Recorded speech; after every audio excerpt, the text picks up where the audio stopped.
Hello everyone, welcome to our Let's Architect series. Today together we are going to architect a solution for an IRCTC like a system. Let's get started. So what do you need? You need three basic things. One is a UI layer, second is a backend which is the core of it, third is a reporting layer. Let's start with the backend layer. So what do you want in the backend? Basically you need to build APIs so that the UI can talk with them. Let's start building the APIs. First thing, I'm gonna use something called AWS EC2. What are EC2? EC2 are nothing but basically AWS virtual machines. Is one going to be enough for me? Possibly not. I'm gonna need a lot of them. How many of them? I do not know. I'm going to let an AWS service called auto scaling group decide it for me. I'm going to use this service called auto scaling group which can automatically manage my AWS EC2 instances. Based on the load, it can increase or decrease the number of instances. If you want to learn more about auto scaling group, check out this particular linked video. Now, you have a lot of EC2 instances. How will people talk to them? We will use one other AWS service called application load balancers. As the name says, load balancer is simply going to balance a load among all the different EC2 instances you have. Wonderful. Now you have application load balancer which will balance the load. Now will people talk to my load balancer? No. People will talk to a different service called AWS Route 53. So what is Route 53? Route 53 is a domain name service. So what is a domain name service? In simple terms, it will give a fancy name to your application. Google.com, irctc.com instead of abc123.com or an IP address like 92.62.63. Route 53 give you a fancy name and then it can point to your application load balancer. So here users are going to talk to my Route 53, Route 53 is going to talk to my load balancer. My load balancer internally is going to talk to the various different EC2 instances which I have inside my auto scaling group. Now that I have all of these components, it's time to make sure I have the necessary security things in place. Around my load balancer, I'm going to have something called the web application firewall. As the name says, it is going to protect my application from all the different attacks known in the world. Simple as that. Now, wonderful. We are till here. What is the next thing you want to do? You want to make sure you are able to monitor the different infrastructure components what you have set up. How will you do that? There is a wonderful AWS service for that. Its name is called the CloudWatch service. So what is this? This is CloudWatch. So what does CloudWatch offers? CloudWatch honestly offers a lot of things. The very first thing what it offers is basically the ability to see the matrices. What are those metrics? These metrics are nothing but how much is your CPU consumption, how much is your memory consumption, on all of those stuff. So based on these matrices, it can even send you alarms. It can say, hey, something is wrong, your CPU consumption is too high for a long time, it is too low, you have high over provision, you have under provision. All of those things can be done using CloudWatch.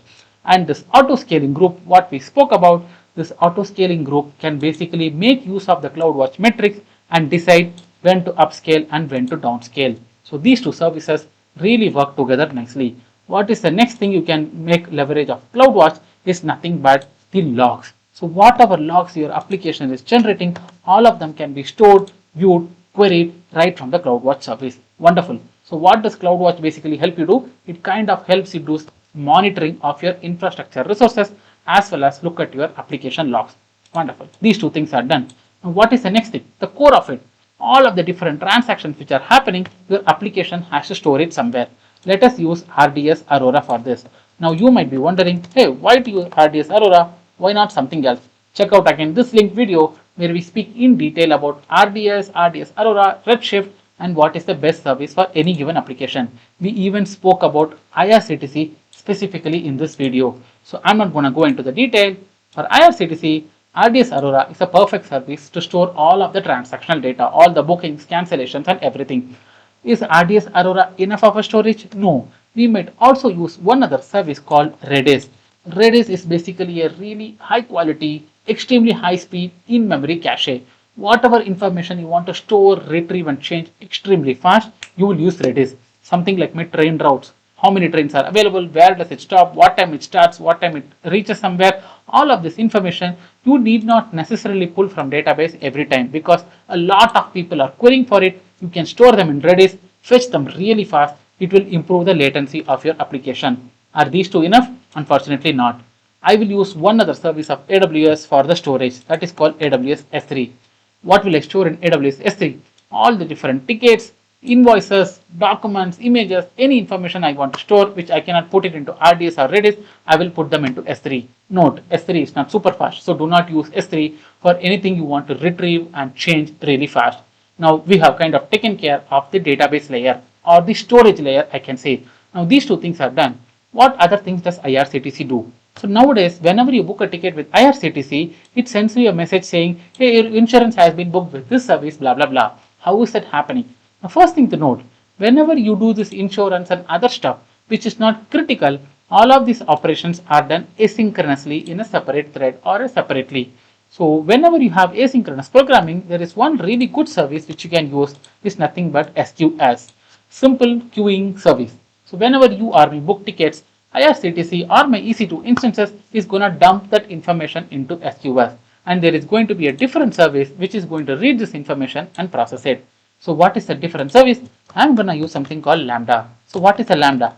So Lambda is again a serverless service of AWS which lets you run your code without worrying about the infrastructure. You just write the logic, it will take care of everything. Now let's say you took the insurance. Who you took the insurance from? Let us say it is from Royal Sundaram or anyone. So what is this Lambda going to do? This Lambda is basically simply going to pass your information to the third party company saying, hey, this guy booked this ticket, he opted yes for the insurance, make sure you insure him. That is what this service is going to do. Wonderful. Now, there are two other things which IRCTC does. After you make your train ticket booking, you will see in few seconds or minutes, you will get an SMS and you will also get an email.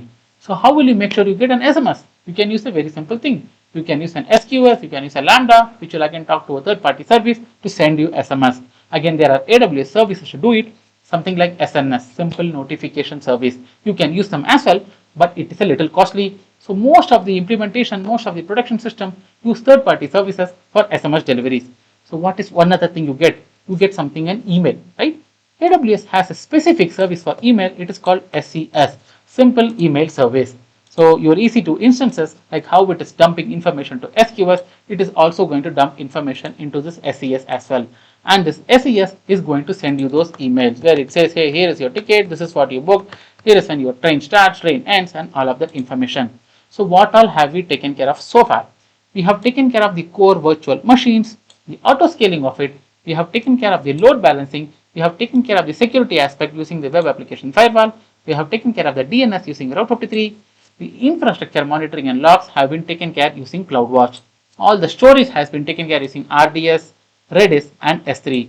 All the asynchronous processing is being done using a combination of SQS, Lambda, SNS, SES and all of those as we have seen here. What is left? Very important thing called application monitoring. What you are monitoring so far is just the infrastructure. You are not monitoring the application as such. How much time are your APIs taking? Is your API for performance degrading? Is your API starting to error out? How will you know all of that? You can use systems like Datadog or Dynatrace and integrate them right into your EC2 instances so that you get all of this information and you can also get notified. What is the next thing you might use? You might use some sort of a CI/CD system. The CI/CD system can be GitHub, GitHub Actions, or you can use AWS services like Code Pipeline as well. So it is up to you what you want to use, but there are multiple options which are available. What is the next service you have? One thing we learned just now is that we are talking to a lot of third-party services for sending SMS, for talking to insurance and all the other things. So when you talk to third-party services, there are some credentials token which you are storing. Where will you store them? Securely. So there is an AWS service called AWS Secret Manager. You can use that service to store all of them securely in an encrypted fashion, read them when necessary, do the processing, don't worry about the security. What is the other aspect? You are using a lot of AWS services here and these services are extremely critical and you are handling a critical application like IRCTC. You want to make sure no one has extra access, no one has low access.